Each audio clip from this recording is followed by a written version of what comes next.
ഈശോ മിശിഹായിക്ക് സ്തുതിയായിരിക്കട്ടെ. വളരെ ചുരുങ്ങിയ നാളുകളിൽ തന്നെ ജനലക്ഷങ്ങളുടെ ഹൃദയങ്ങളെ കീഴടക്കിക്കൊണ്ട് തൻ്റെ ലാളിത്യമാർന്ന പ്രവർത്തന ശൈലിയിലൂടെയും കൃത്യതയാർന്ന പഠിപ്പിക്കലുകളിലൂടെയും തിരുസഭയെ ശക്തമായി നയിക്കുന്ന നമ്മുടെ പ്രിയങ്കരനായ ലയോ 14 മാർപ്പാപ്പയുടെ ആപ്തവാക്യം, we are one in Christ, ക്രിസ്തുവിൽ നാം എല്ലാം ഒന്നാണ്. പ്രിയപ്പെട്ടവരെ, ഈ ഞായറാഴ്ചത്തെ വായനകളിലൂടെ തിരുസഭ നമ്മെ പഠിപ്പിക്കുന്നതും ഇതുതന്നെയാണ്. ദൈവത്തിൻ്റെ മുമ്പിൽ നാം എല്ലാവരും ഒരുപോലെയാണ്. എല്ലാവരും ഒരേ മനസ്സോടെ സന്തോഷത്തോടെ ജീവിച്ചുകൊണ്ട് ത്രിയേക ദൈവത്തെ ആരാധിക്കണമെന്ന്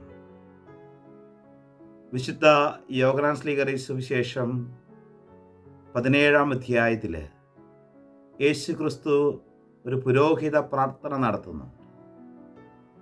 ആ പുരോഹിത പ്രാർത്ഥനയുടെ ആദ്യ ഭാഗത്ത് യേശു ക്രിസ്തു തനിക്ക് വേണ്ടി തന്നെയും രണ്ടാം ഭാഗത്ത് തൻ്റെ പ്രിയപ്പെട്ട ശിഷ്യന്മാർക്ക് വേണ്ടിയും അവസാന ഭാഗത്ത് ആ ശിഷ്യന്മാരിലൂടെ വിശ്വാസം ഏറ്റുപറയുന്ന എല്ലാ ജനങ്ങളുടെയും രക്ഷയ്ക്ക് വേണ്ടി യേശു ക്രിസ്തു പ്രാർത്ഥിക്കുന്നു. പിതാവായ ദൈവത്തോട് പുത്രനായ മിശിഹ നമുക്ക് വേണ്ടി മധ്യസ്ഥം അപേക്ഷിക്കുകയാണ്. യേശു ക്രിസ്തു പറയുന്നത് ഇപ്രകാരമാണ്: പിതാവേ, ഞാനും അങ്ങും ഒന്നായിരിക്കുന്നത് പോലെ എൻ്റെ പ്രിയപ്പെട്ട ശിഷ്യന്മാരിലൂടെ വിശ്വാസം ഏറ്റെടുക്കുന്ന എല്ലാ വ്യക്തികളും ഒന്നായി തീരുന്നതിന് വേണ്ടി ഞാൻ പ്രാർത്ഥിക്കുന്നു. പ്രിയപ്പെട്ടവരെ, ദൈവത്തിന് മുമ്പിൽ തങ്ങളുടെ പ്രിയപ്പെട്ട എല്ലാ മക്കളും ഒന്നാണെന്നുള്ളൊരു ബോധ്യം ഇതിനാൽ നമുക്ക് ക്രിസ്തു നൽകുകയാണ്. ഈ കാലഘട്ടത്തിൽ പല വിഘടന പ്രസ്ഥാനങ്ങളും രൂപം കൊള്ളുന്ന കാലഘട്ടത്തിൽ, ഒത്തിരി വഴക്കുകളും യുദ്ധങ്ങളും ഉണ്ടാകുന്ന കാലഘട്ടത്തിൽ, ഡിവൈഡ് ആൻഡ് റൂൾ എന്നുള്ള ഒരു നയം സ്വീകരിച്ചുകൊണ്ട് ഭിന്നിപ്പിച്ച് ഭരിക്കുന്ന ഈ കാലഘട്ടത്തിൽ യേശു ക്രിസ്തുവിൻ്റെ വാക്കുകൾ നമ്മളെ വെല്ലുവിളിക്കുകയാണ് ഒന്നായി നിൽക്കുവാനായിട്ട്.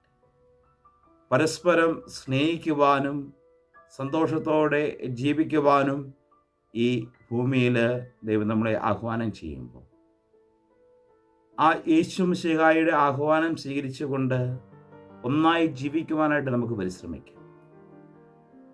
യേശു മിശിഹായുടെ ജീവിതത്തിലുടനീളം അവൻ നമ്മെ പഠിപ്പിക്കുന്നതും കാണിച്ചു തരുന്നതും എല്ലാവരെയും തുല്യതയോടെ കാണണമെന്നാണ്. രോഗികളെയും പാപികളെയും ഒക്കെ യേശു മിശിഹ കാരുണ്യത്തോടെ സ്വീകരിച്ചു. എല്ലാവർക്കും എല്ലാമായി തീരുവാനായിട്ട് ഈശോയ്ക്ക് സാധിച്ചിരുന്നു. അവൻ പാപം ഒഴികെ മറ്റെല്ലാ സാഹചര്യങ്ങളിലും നമ്മളോട് സമനായിരുന്നുവെന്നാണ് പറയുന്നത്. പ്രിയപ്പെട്ടവരെ, ഈശോയെ പോലെ എല്ലാവർക്കും എല്ലാമായിക്കൊണ്ട് പരസ്പരം സ്നേഹിക്കുന്ന, എല്ലാവരെയും ഒരുമിച്ച് കൊണ്ടുപോകാൻ സാധിക്കുന്ന ജാലകങ്ങളായി നമുക്ക് മാറാം.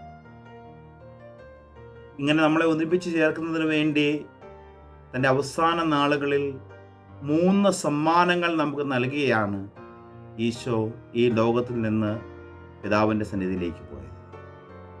അത് വിശുദ്ധ കുർബാനയും പരിശുദ്ധ അമ്മയും പരിശുദ്ധാത്മാവുമാണ്. വിശുദ്ധ കുർബാനയ്ക്കായി നമ്മൾ ഒന്നു ചേരുമ്പോൾ എല്ലാ ശത്രുതകളും ഭിന്നതകളും കലഹങ്ങളും ഉപേക്ഷിച്ച് ഒരേ മനസ്സോടെ നമുക്ക് ബലിയർപ്പിക്കുവാൻ സാധിക്കും. ഈശോയുടെ പ്രിയപ്പെട്ട അമ്മയെ നമുക്ക് നൽകിക്കൊണ്ട് ഒരു കൂട്ടായ്മയുടെ സ്വരമുണ്ടാക്കുവാനായിട്ട് ഈശോ പരിശ്രമിച്ചു. ആ അമ്മ തൻ്റെ ജീവിതത്തിലൂടെ നമുക്ക് കാണിച്ചു തരികയും ചെയ്തു. ഈശോയുടെ മരണത്തെ തുടർന്ന് യഹൂദരെ ഭയന്ന് ജീവിച്ചിരുന്ന ശിഷ്യന്മാരെ എല്ലാം അമ്മ സിഹിയോൻ മാളികയിൽ ഒരുമിച്ച് ചേർത്തു. ഒരേ മനസ്സോടുകൂടി പ്രാർത്ഥിക്കുവാനായിട്ട് അമ്മ അവരെ പഠിപ്പിച്ചു. അങ്ങനെ ഒരേ മനസ്സോടെ അവർ പ്രാർത്ഥിച്ചപ്പോഴാണ് പരിശുദ്ധാത്മാവ് അവരുടെ മേൽ ഇറങ്ങി വന്ന് അവർക്ക് ശക്തി നൽകിയത്. നമ്മെ ഒന്നിപ്പിക്കുന്ന ഏറ്റവും വലിയ ശക്തി എന്ന് പറയുന്നത് പരിശുദ്ധാത്മാവാണ്. ക്രിസ്തുവിൻ്റെ സഭയിൽ ധീരമായ പ്രവർത്തനങ്ങൾ നൽകുവാനായിട്ട് നമ്മെ ശക്തരാക്കുന്ന പരിശുദ്ധാത്മാവിലൂടെ കൂട്ടായ്മയുടെ വലിയ ഒരു നേട്ടമുണ്ടാക്കുവാനായിട്ട് നമുക്ക് സാധിക്കട്ടെ. വിഘടിച്ച് നിൽക്കുമ്പോൾ നമുക്ക് സാധിക്കാത്ത പല കാര്യങ്ങളും ഒന്നിച്ച് നിൽക്കുമ്പോൾ നമുക്ക് സാധിക്കുന്നുണ്ട്. ചെറിയ ഉറുമ്പുകളുടെ കഥ നമ്മൾ കേട്ടിട്ടുണ്ട്. ശരീരങ്ങൾ കൊണ്ട് വളരെ ചെറുതാണെങ്കിലും ആ ഉറുമ്പുകളെല്ലാം ചേർന്ന് വലിയ ഭാരം ചുമന്ന് പോകുന്നത് നമ്മൾ കണ്ടിട്ടുണ്ട്. പ്രിയപ്പെട്ടവരെ, ചിന്നിച്ചിതറിച്ച് നിൽക്കാതെ പരസ്പരം സ്നേഹിച്ച് കൂട്ടായ്മയിൽ ചേർന്ന് നിൽക്കുമ്പോൾ ക്രിസ്തുവിന് വേണ്ടി, നമ്മുടെ സഹോദരങ്ങൾക്ക് വേണ്ടി വലിയ നന്മകൾ ചെയ്യുവാനായിട്ട് നമുക്ക് സാധിക്കും. നമ്മൾ കേട്ടിട്ടുണ്ടല്ലോ, ഐക്യമത്യം മഹാബലമെന്ന്. നമ്മളെ ഒന്നിപ്പിക്കുന്ന ഏക ഘടകമെന്ന് പറയുന്നത് ക്രിസ്തുവാണ്. ക്രിസ്തുവിൽ ഒന്നായിരുന്നു കൊണ്ട് സഹോദരങ്ങളുടെ നന്മയ്ക്ക് വേണ്ടിയും ദൈവമുഖത്വത്തിന് വേണ്ടിയും പ്രവർത്തിക്കുവാനായിട്ട് നമുക്ക് സാധിക്കട്ടെ. ഈശോ മിശിഹ പ്രാർത്ഥനയുടെ വലിയ ഒരു പാഠം നമ്മളുടെ മുമ്പിൽ വയ്ക്കുന്നുണ്ട്.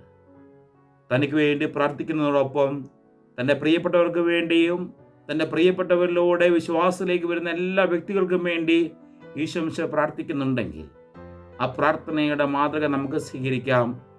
നമുക്ക് വേണ്ടി പ്രാർത്ഥിക്കുന്നതോടൊപ്പം നമ്മുടെ പ്രിയപ്പെട്ടവർക്ക് വേണ്ടിയും സമൂഹത്തിലുള്ള സകല വ്യക്തികൾക്ക് വേണ്ടിയും പ്രാർത്ഥിക്കുവാനായിട്ട് നമുക്ക് സാധിക്കട്ടെ. ഐക്യത്തിൽ, സ്നേഹത്തിൽ ഒന്നായി തീരാം. ദൈവം നമ്മെല്ലാവരെയും സമൃദ്ധമായി അനുഗ്രഹിക്കട്ടെ. നമ്മുടെ കർത്താവായ യേശു മിശിഹായുടെ കൃപയും പിതാവായ ദൈവത്തിൻ്റെ സ്നേഹവും പരിശുദ്ധാത്മാവിൻ്റെ സഹവാസവും നമ്മെല്ലാവരും കൂടെ ഉണ്ടായിരിക്കട്ടെ, ഇപ്പോഴും എപ്പോഴും എന്നേക്കും. ആമേൻ.